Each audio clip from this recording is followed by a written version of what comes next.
Assalamualaikum warahmatullahi wabarakatuh. Selamat sore siswa-siswi SMA Kota Bontang. Semoga sehat selalu, tetap waspada, karena masih dalam pandemi, sering cuci tangan. Bila keluar rumah, jangan lupa pakai masker, dan jaga jarak aman. Dan semoga yang sedang sakit, kita doakan lekas sembuh dan bisa beraktivitas kembali.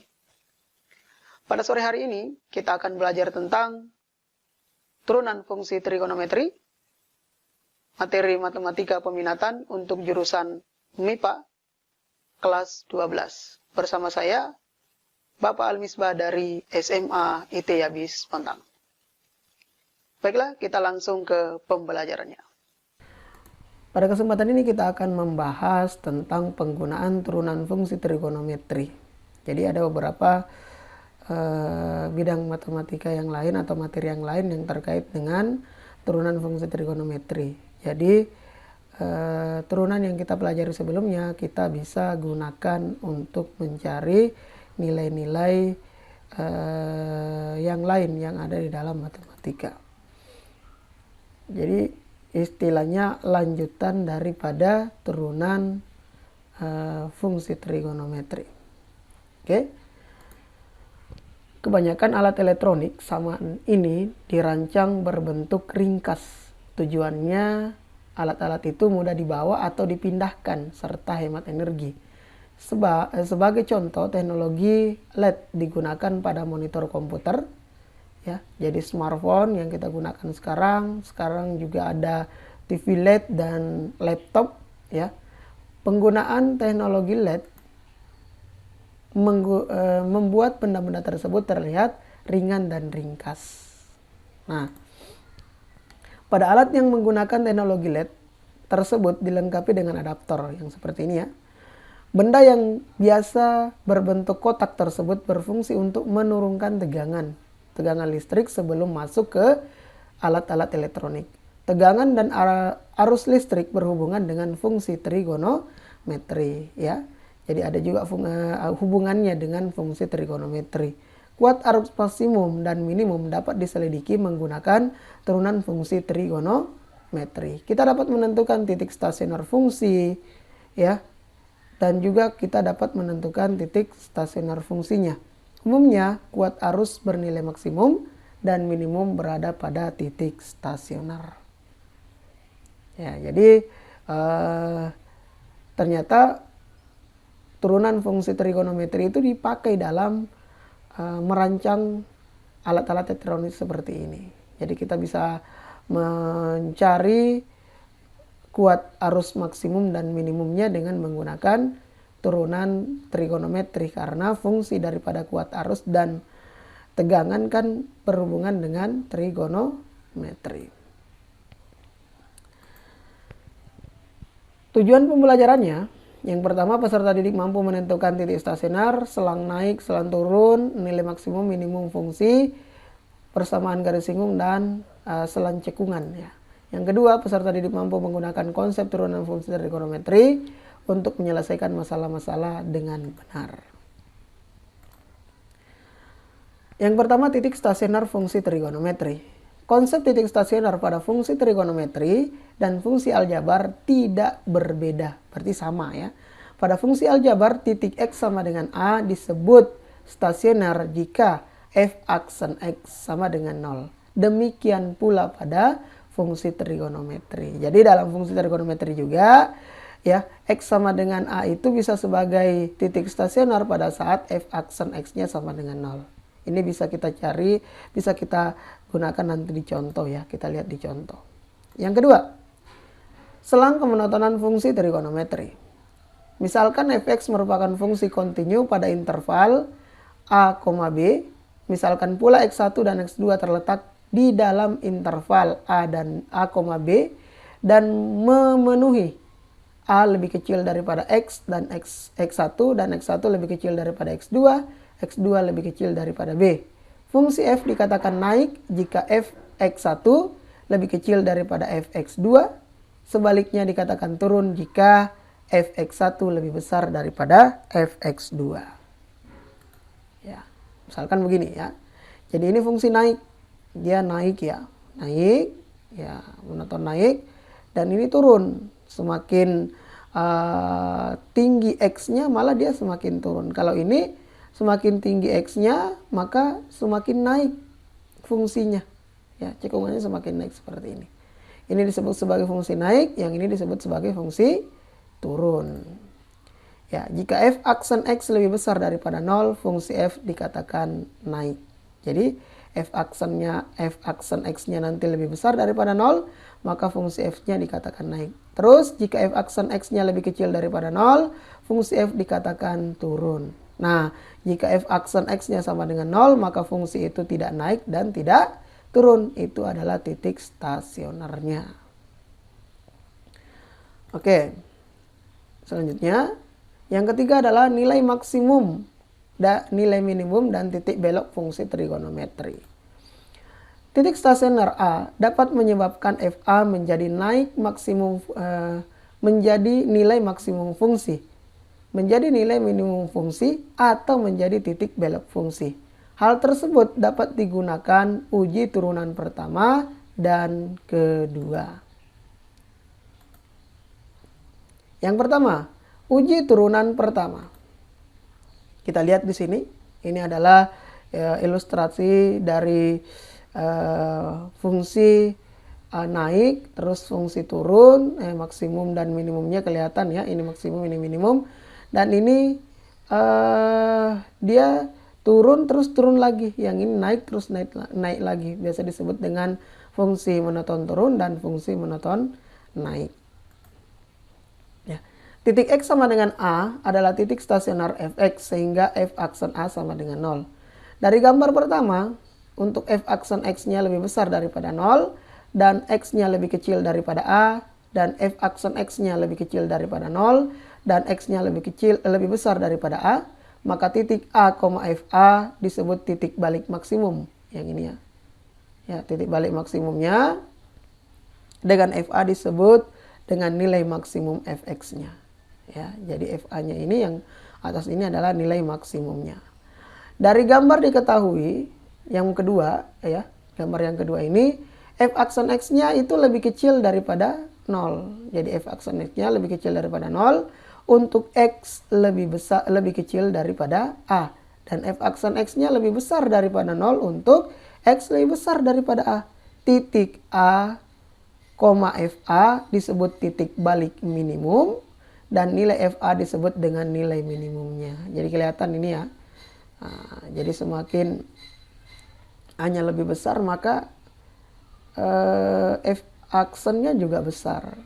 Ya, ini minimum ya. Kalau ini maksimum. Terus yang ketiga, gambar yang ketiga, dari gambar diketahui F aksen X-nya lebih kecil daripada 0. Ya, untuk X lebih kecil daripada A, dan F aksen X-nya lebih kecil daripada 0 juga untuk X lebih besar daripada A. Berarti dia turun terus ya. Jadi bisa disebut sebagai titik titik belok ya. Jadi dia tidak maksimum atau minimum, tapi dia belok aja. Sedikit belok terus turun lagi. Nah, dari gambar diketahui untuk gambar yang keempat, F aksen X-nya lebih besar daripada 0 untuk X lebih kecil daripada A. Dan F aksen X-nya juga lebih besar daripada 0 untuk X lebih besar daripada A. Jadi dia naik terus. Maka disebut juga dengan titik belok. Dia sudah naik lagi. Nah, jadi ada 4. Titik maksimum, minimum, ada namanya titik belok. Ya, ada 2. Ada yang belok dari sudah turun lagi, terus sudah naik lagi. Yang kedua, uji turunan kedua. Ya, titik X sama dengan A adalah titik stasioner Fx sehingga F aksen A sama dengan 0. Jika F double aksen atau turunan kedua daripada A, ya kita masukkan A-nya, lebih kecil daripada 0, titik A, FA disebut sebagai titik balik maksimum. Nilai FA disebut dengan nilai maksimum. Terus, jika F double aksen A lebih besar daripada 0, titik A, FA disebut titik balik minimum. Nilai FA disebut dengan nilai minimum Fx. Terus jika f aksen ya A lebih kecil daripada 0 untuk X lebih kecil daripada A, dan F double aksen A sama dengan 0, titik A, FA disebut dengan titik belok turun. Jika F aksen A lebih besar daripada 0 untuk X lebih kecil daripada A, dan F double aksen A sama dengan 0, maka titik A, FA disebut sebagai titik belok naik. Ya. Jadi ini kalau menggunakan turunan yang kedua. Ya, jadi kita bisa langsung tentukan ya. Jadi untuk menentukan nilai maksimum dan minimum bisa menggunakan uji turunan pertama atau uji turunan yang kedua. Berikutnya adalah garis singgung fungsi trigonometri. Misalkan diketahui fungsi f, sebuah garis menyinggung garis fungsi f di titik x sama dengan a. Koordinat titik singgungnya adalah a, FA. Kemiringan garis singgung ditentukan dengan mensubstitusikan x sama dengan a ke dalam turunan pertama fx, yaitu f aksen x. Langkah-langkah menentukan persamaan garis singgung yang pertama, tentukan nilai f di titik x sama dengan a-nya. Jadi kita tentukan nilai fx-nya. Caranya substitusikan x sama dengan a ke dalam fungsi fx-nya sehingga diketahui nilai fa-nya. Diperoleh titik singgung a, FA. Tentukan turunan pertama daripada fungsi f, yaitu f aksen x-nya. Kemudian tentukan kemiringan garis singgung di titik a, FA, yaitu m sama dengan f aksen a. Terus yang ketiga adalah persamaan garis singgungnya, yaitu y dikurangi FA sama dengan mx dikurangi dengan a. Ya, jadi bisa kita gunakan turunan pertama untuk mencari kemiringannya. Ya, itu intinya di situ ya. Contoh soal 1.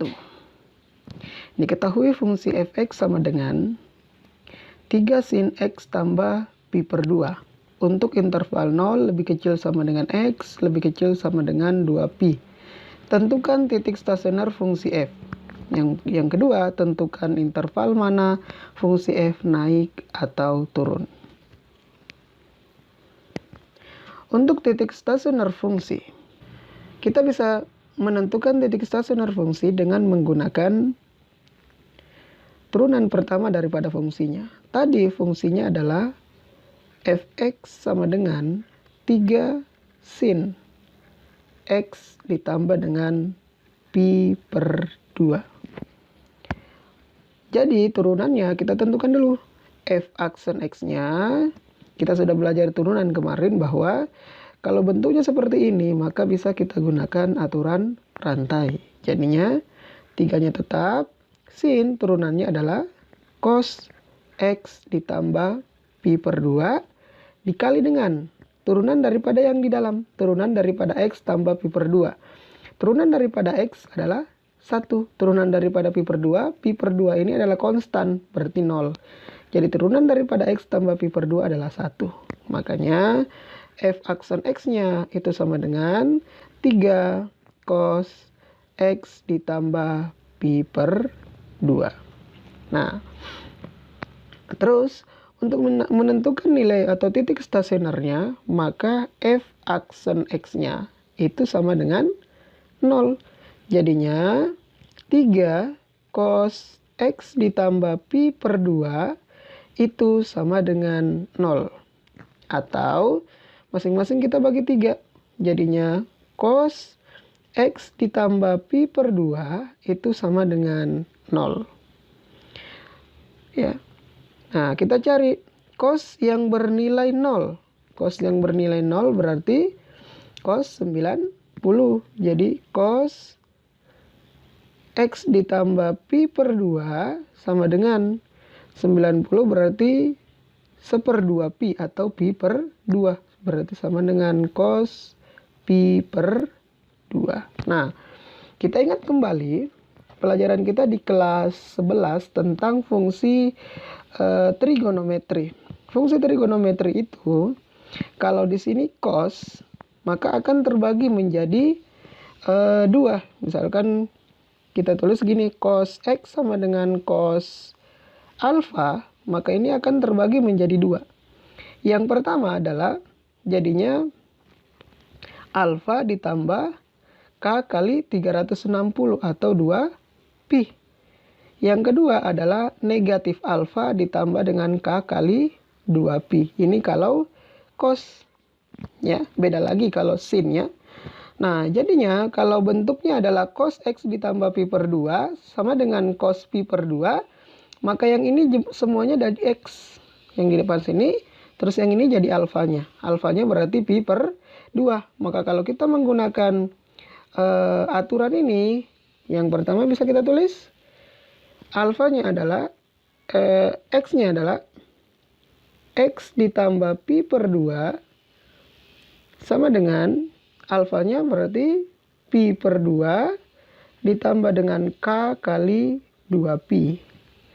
Jadinya X sama dengan pi per 2 nya kita taruh ke sebelah, maka jadinya pi per 2 dikurangi pi per 2 berarti tinggal habis, ya, berarti tinggal K kali 2 pi.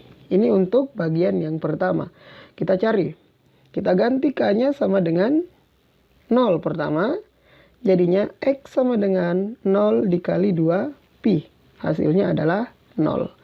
0 apakah masuk di rentang yang tadi? Rentangnya tadi adalah dari 0 terus sampai dengan 2 pi. Nah, 0 masuk berarti ini masuk sebagai nilai stasionernya. Yang kedua, K sama dengan 1. Berarti X sama dengan 1 dikali dengan 2 pi. Berarti 2 pi. 2 pi ini masih masuk di rentang yang tadi, yaitu 0 sampai 2 pi. Maka ini juga masuk sebagai titik stasionernya. Terus kita lanjutkan. K sama dengan 2 misalkan. Berarti X sama dengan 2 kali 2 pi.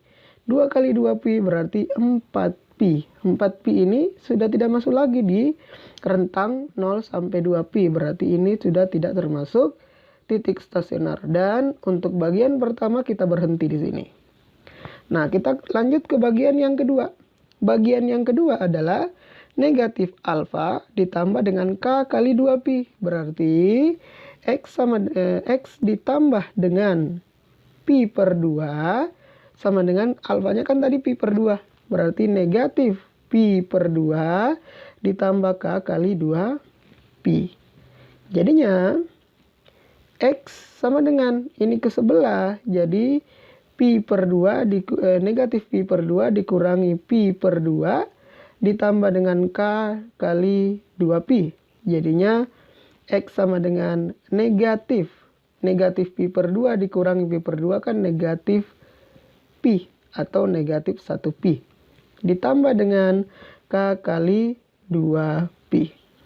Nah, kita uji seperti yang tadi. Kita masukkan X sama dengan 0. Maka hasilnya adalah X sama dengan negatif pi ditambah 0 kali 2 pi. Hasilnya adalah negatif pi. Negatif pi tidak masuk sebagai himpunan penyelesaian atau tidak masuk sebagai titik stasioner karena tidak keluar dari rentang 0 sampai dengan 2 pi. Maka ini tidak masuk sebagai himpunan penyelesaian atau tidak termasuk sebagai titik stasionernya. Kita lanjutkan, K sama dengan 1. Maka jadinya X sama dengan negatif pi ditambah dengan 1 dikali 2 pi. Hasilnya adalah negatif pi ditambah 2 pi atau sama dengan pi. Nah, pi masuk di rentang 0 sampai 2 pi, berarti ini masuk sebagai titik stasionernya. Kita lanjutkan lagi, misalkan K sama dengan 2, berarti X sama dengan negatif pi ditambah dengan 2 kali 2 pi. Jadinya negatif pi ditambah dengan 4 pi atau hasilnya adalah 3 pi. 3 pi keluar dari rentang 0 sampai 2 pi, maka kita berhenti di sini dan 3 pi tidak masuk sebagai titik stasionernya. Maka kita bisa simpulkan bahwa titik stasionernya yang pertama adalah X sama dengan 0. Yang kedua adalah X sama dengan Pi. Yang ketiga adalah X sama dengan 2Pi. Jadi ada 3 titik stasioner yang kita dapatkan untuk fungsi fx sama dengan 3 sin X ditambah dengan Pi per 2. Bagian B, interval mana fungsi f naik atau turun? Nah, kita gunakan untuk menentukan interval naik atau turunnya di mana. Untuk fungsi tadi, fx sama dengan 3 sin x tambah pi per 2. Dengan turunan pertamanya, f aksen x sama dengan 3 cos x ditambah dengan pi per 2. Kita dapatkan bahwa titik stasionernya yang pertama adalah X sama dengan 0, yang kedua adalah X sama dengan Pi, yang ketiga adalah X sama dengan 2Pi. Untuk menentukan naik dan turunnya di mana, kita taruh titik stasionernya ini di garis bilangan. Ini misalkan 0, di sini pi, di sini 2pi. Nah, syarat untuk fungsi tersebut naik dan fungsi tersebut turun. Yang pertama, kalau naik itu syaratnya adalah f aksen x-nya lebih besar daripada 0. Ya. Terus kalau turun pada saat f aksen x-nya lebih kecil daripada 0. Itu untuk turun. Nah, pertama kita ambil satu titik di antara 0 dengan pi. Dan satu titik di antara pi dan 2pi. Kenapa seperti itu? Karena istilahnya 0 ini, 0, pi, 2pi, ini adalah titik, bisa jadi titik puncak atau titik belok, ya. Jadi kalau misalkan dia naik terus di sini naik terus di sini turun, maka ini adalah titik puncak atau maksimumnya. Tapi kalau di sini turun terus di sini naik, maka ini adalah titik minimumnya. Nah, jadi untuk mencari rentangnya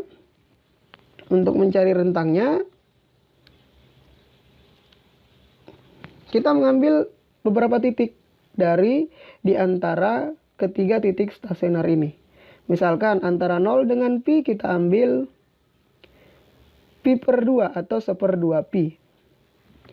Terus untuk antara pi dengan 2 pi kita misalkan ambil 3 pi per 2. Ya, antara 1 pi dengan 2 pi. Ada 3 per 2 pi atau 3 pi per 2. Nah, kita uji. Ujinya bagaimana? Kita masukkan ke fungsi f aksennya. Ya. Jadi, kita masukkan ke fungsi f aksennya. Ya. Kita masukkan. Misalkan kita ambil x sama dengan pi per 2 tadi. Kita substitusikan ke f aksen. Berarti pi f aksen pi per 2 sama dengan 3 kali cos pi per 2 ditambah dengan pi per 2. Jadinya 3 kali cos pi per 2 tambah pi per 2 berarti pi. Nah, 3 kali cos pi. Cos pi itu adalah cos 180. Ya, kita ketahui bahwa cos 180 itu sama dengan negatif 1. Ya, jadinya 3 kali negatif 1 hasilnya adalah negatif 3. Maka di sini adalah negatif, ya. Terus kita ambil lagi. X sama dengan 3 pi per 2. Maka jadinya f aksen 3 pi per 2 sama dengan 3 kali cos 3 pi per 2 ditambah dengan pi per 2. Jadinya 3 kali cos 3 pi per 2 ditambah 1 pi per 2 berarti 4 pi per 2 atau 3 cos 2 pi. Nah, cos 2 pi itu berapa? Cos 2 pi itu sama dengan 1. Jadinya 3 kali 1 sama dengan 3. Maka di sini positif. Nah, bisa kita sudah lihat ya. Nah, kalau untuk mencari rentangnya tadi, kapan dia naik? Nah, tadi syaratnya naik itu pada saat f aksen x-nya lebih besar daripada 0 atau positif. Yang mana positif? Ini. Jadi, rentangnya dia naik pada rentang pi lebih kecil daripada x lebih kecil daripada 2pi. Jadi berada di antara pi dan 2pi. Dia naik di rentang tersebut. Nah, kapan dia turun? Turun berarti f aksen x-nya itu lebih kecil daripada 0 atau negatif. Nah, negatif yang mana? Yang tadi. Yang di depan. Berarti rentangnya adalah 0 lebih kecil daripada x, lebih kecil daripada pi. Jadi, fungsi fx sama dengan 3 sin x ditambah pi per 2, dia naik pada interval v sampai dengan di antara pi dan 2pi. Terus fungsi tersebut turun pada interval antara 0 sampai dengan pi. Ya, jadi kalau kita mau mencari nilai maksimum dan minimumnya sudah kita tahu, sudah kita lihat ya, yang ini berarti ini turun ke bawah sini. Nah, sampai ke bawah sini, titik stasionernya pi dia akan naik sampai ke 2pi. Jadi, kalau kita mau mencari nilai maksimumnya di mana? Maksimumnya ada 2, yaitu pada saat x-nya sama dengan 0 dan x-nya sama dengan 2pi. Kalau minimumnya berarti x-nya sama dengan pi. Oke? Itu untuk contoh yang pertama. Contoh soal 2. Diketahui fungsi fx sama dengan sin x ditambah dengan pi ditambah dengan cos x dikurangi dengan pi.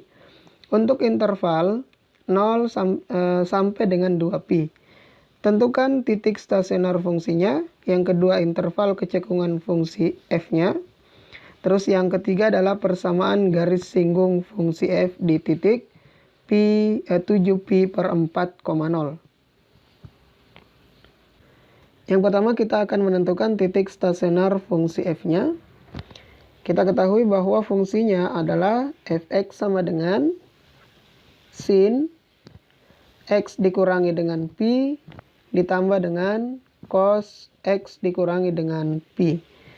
Nah, kita tentukan terlebih dahulu untuk menentukan titik stasioner tadi sama, berarti kita harus menentukan turunan pertamanya. Turunan pertamanya berarti untuk turunan daripada sin adalah cos x dikurangi dengan pi, ya, turunan daripada sin adalah cos, turunan daripada cos adalah negatif sin x dikurangi dengan pi. Nah, jadi untuk menentukan titik stasionernya tadi adalah f aksen x-nya itu sama dengan 0. Ya, jadi kita samakan cos x dikurangi dengan pi dikurangi dengan sin x dikurangi dengan pi sama dengan 0. Jadinya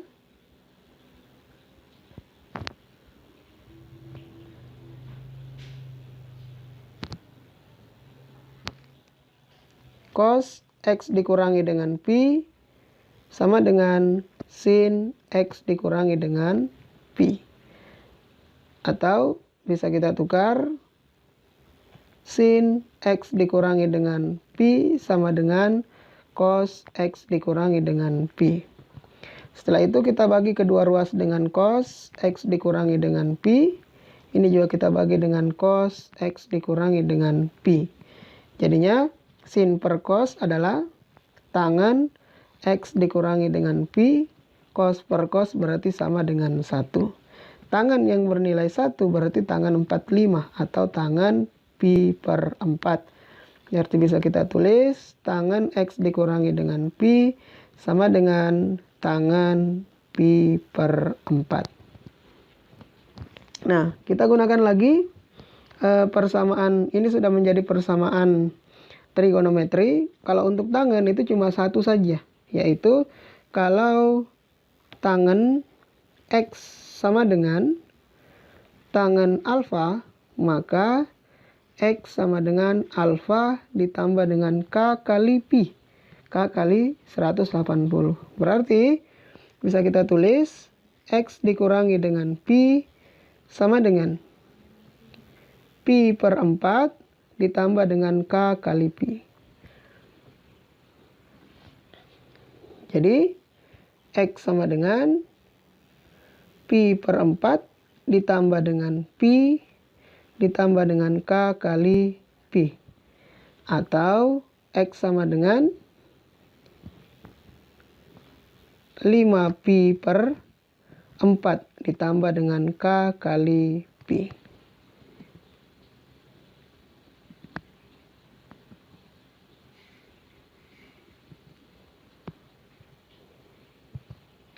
Nah, kita ganti.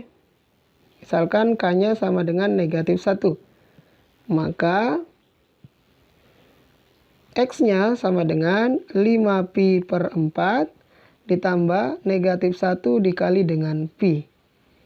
Jadinya 5 Pi per 4 dikurangi dengan Pi. Berarti sama dengan 1 per 4 Pi atau Pi per 4. Kedua, X sama dengan 0. Maka hasilnya adalah X sama dengan 5 Pi per 4 ditambah dengan 0 dikali dengan Pi. Hasilnya adalah 5 Pi per 4. Nah, ini masuk sebagai himpunan penyelesaian atau masuk sebagai titik stasioner. 5 Pi per 4 juga masuk sebagai titik stasioner. Kalau kita lanjutkan K sama dengan 1, maka X sama dengan 5 Pi per 4 ditambah dengan 1 dikali dengan Pi. Hasilnya adalah 9 Pi per 4. Nah, 9 Pi per 4 itu sudah lewat dari 2 Pi. Nah, maka kita berhenti di sini. Maka titik stasionernya yang pertama adalah X sama dengan 1 per 4 Pi. Yang kedua adalah X sama dengan 5 Pi per 4. Itu untuk bagian A. Ya.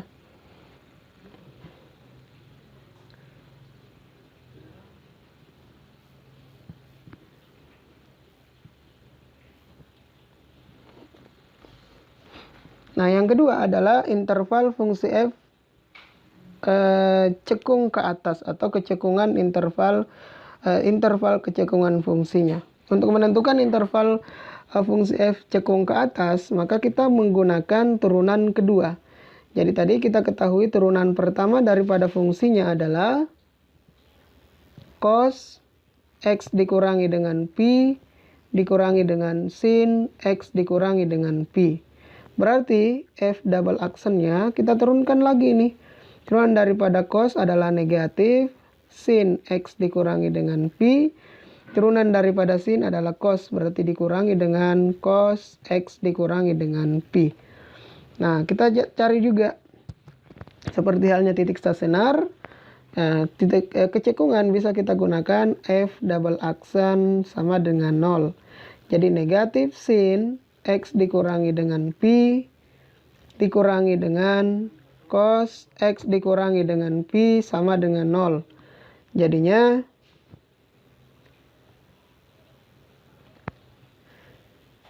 negatif sin X dikurangi dengan Pi sama dengan cos X dikurangi dengan Pi. Atau sin X dikurangi dengan Pi sama dengan negatif cos X dikurangi dengan Pi. Masing-masing kedua ruas kita bagi dengan cos X dikurangi dengan Pi. Di sini juga cos X dikurangi dengan Pi. Hasilnya adalah tangen X dikurangi dengan Pi sama dengan negatif 1.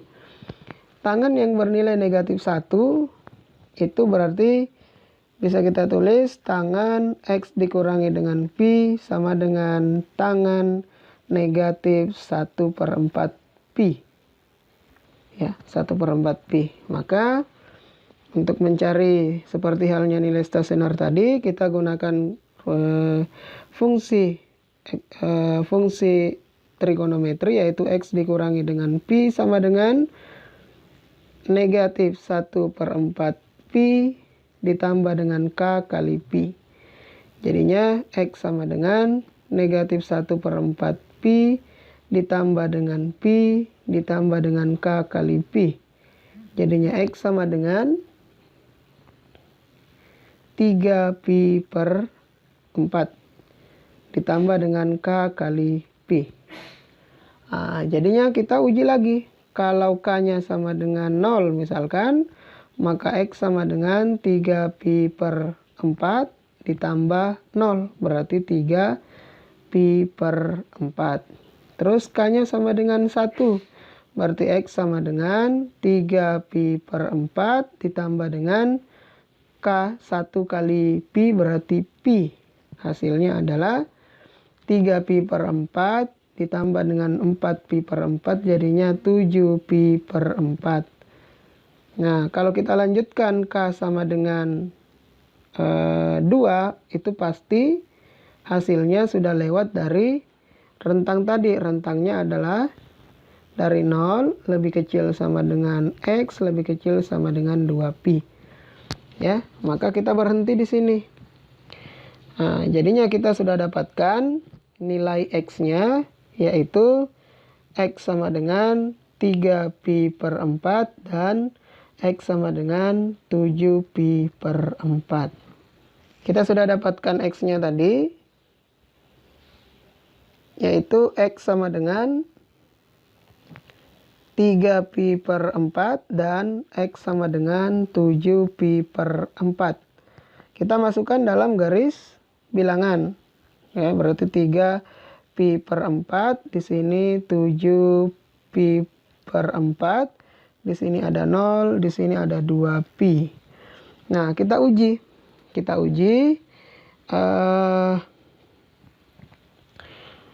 ambil beberapa titik. Misalkan di sini kita ambil 2/4 atau pi per 2 atau 1/2 pi. Nah, terus di sini ada 4/4 atau pi bisa kita ambil. Nah, kita uji. Misalkan untuk X sama dengan 1/2 pi, kita masukkan ke turunan keduanya tadi, yaitu F double aksen X sama dengan negatif sin X dikurangi dengan pi dikurangi dengan cos X dikurangi dengan pi. Jadinya kalau kita masukkan ini, maka F double aksen 1/2 pi sama dengan negatif sin 1/2 pi dikurangi dengan pi dikurangi dengan cos 1/2 pi dikurangi dengan pi. Hasilnya adalah negatif sin negatif 1/2 pi cos negatif 1/2 pi. Nah, kalau sin negatif itu sama dengan negatif sin. Negatif ketemu negatif berarti jadinya sin 1/2 pi. Nah, kalau cos negatif alfa itu sama dengan cos alfa, berarti tetap cos 1/2 pi. Nah, jadinya kita dapatkan bahwa sin 1/2 pi, ya, sin 1/2 pi itu sama dengan sin 90. Sin 90 itu sama dengan 1, terus cos 90 adalah 0. Berarti hasilnya adalah sama dengan 1. Maka di sini positif. Nah, kita ambil lagi yang pi. Kalau pi berarti F double aksen pi. Jadinya negatif sin pi dikurangi dengan pi berarti 0, cos 0. Jadinya sin 0 0, cos 0 1 berarti negatif 1. Maka di sini negatif. Nah, terus yang ini kita bisa ambil, ya, yang lebih daripada 7/4, ya. Kalau kita ambil satu titik di sini, nanti nilainya pasti akan positif. Nah, dari sini bisa kita simpulkan untuk nilai kecekungan ke bawahnya, syaratnya itu adalah F double aksennya lebih kecil daripada 0. Itu kecekungan cekung ke bawah. Nah, berarti cekung ke bawah kalau yang negatif hasilnya. Yang negatif di sini adalah dari 3pi per 4 lebih kecil daripada X, lebih kecil daripada 7pi per 4. Nah, terus kecekungan ke atasnya itu pada saat F double aksennya lebih besar daripada 0. Ini cekung atas. Jadinya ada dua, yaitu dari 0 lebih kecil daripada X lebih kecil daripada 3pi per 4 dan dari 7pi per 4 lebih kecil daripada X lebih kecil daripada 2pi. Kenapa dibatasi 2pi? Karena rentangnya tadi dari 0 sampai dengan 2pi. Nah, jadi dia cekung ke bawah pada rentang 3pi per 4 sampai dengan antara 3pi per 4 dan 7pi per 4. Terus dia cekung ke atas itu dari pada saat dia positif berarti rentangnya dari 0 ya, lebih kecil daripada antara 0 dan 3 per 4 dan antara 7pi per 4 dengan 2pi. Itu untuk yang interval fungsi cekungnya. Yang terakhir adalah persamaan garis singgung grafik fungsi pada titik 7pi per 4,0. Untuk menentukan persamaan garis singgung grafik fungsi pada titik 7pi per 4,0, berarti kita ambil F double aksen X sama dengan cos X dikurangi dengan Pi dikurangi dengan sin X dikurangi dengan Pi. Nah, sehingga nilai gradiennya yaitu F, ini F aksen ya. F aksen berarti F aksennya sama dengan 7pi per 4. Kita masukkan ke sini. Jadi cos 7pi per 4 dikurangi dengan Pi, dikurangi dengan sin 7pi per 4 dikurangi dengan Pi. Jadinya cos 3pi per 4 dikurangi dengan sin 3pi per 4. Nah, cos 3pi per 4 itu sama dengan 1/2 akar 2. Terus ini juga 1/2 akar 2. Negatif 1/2 akar 2 dikurangi 1/2 akar 2 berarti negatif akar 2 atau negatif 1 akar 2. Ini adalah nilai gradiennya atau M-nya. Nah, setelah itu persamaan garis singgungnya bisa kita gunakan rumus Y sama dengan Y dikurangi Y1 sama dengan M X dikurangi dengan X1. Berarti Y dikurangi dengan 0 sama dengan negatif akar 2 dikali dengan X dikurangi dengan 7pi per 4. Jadi kita dapatkan Y sama dengan akar 2, negatif akar 2 dikali dengan X dikurangi dengan 7pi per 4. Jadinya negatif akar 2X, negatif kali negatif jadi positif. Akar 2 kali 7 berarti 7 akar 2 Pi per 4. Ya, jadi inilah garis singgung grafik fungsi pada titik 7pi per 4,0. Nah, untuk latihannya di sini ada 4 nomor ya. Yang pertama menentukan nilai stasioner, yang kedua adalah rentang fungsi naik dan turunnya, yang fungsi naiknya saja ya. Terus tentukan interval cekung ke bawah, fungsinya, terus tentukan persamaan garis singgungnya. Ya. Jadi itu latihan untuk pembelajaran kali ini. Cukup sekian pembelajaran pada sore hari ini. Terima kasih atas perhatiannya. Semoga ada manfaatnya. Wassalamualaikum warahmatullahi wabarakatuh.